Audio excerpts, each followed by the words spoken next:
హైదరాబాద్ చుట్టూ మరో మణిహారానికి అంతా రెడీ అవుతోంది. ఎప్పటి నుంచో ఎదురు చూస్తున్న రీజనల్ రింగ్ రోడ్ ఆర్ఆర్ఆర్ విషయంలో మరో అడుగు పడింది. హైదరాబాద్ ఉత్తర భాగానికి కేంద్రం టెండర్లు పిలిచింది. ఇందులో భాగంగా 4 లైన్ల ఎక్స్ప్రెస్ వేకి టెండర్లు పిలిచారు. సంగారెడ్డిలోని గిమ్మాపూర్ నుంచి యాదాద్రి వరకు టెండర్స్ పిలిచింది కేంద్ర సర్కార్.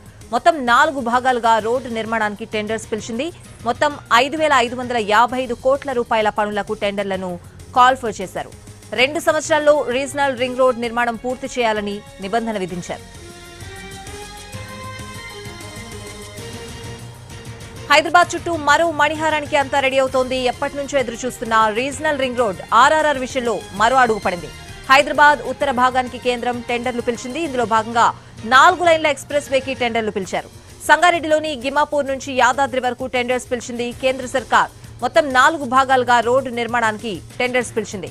మొత్తం 5,555 కోట్ల రూపాయల పనులకు టెండర్లను కాల్ఫర్ చేశారు.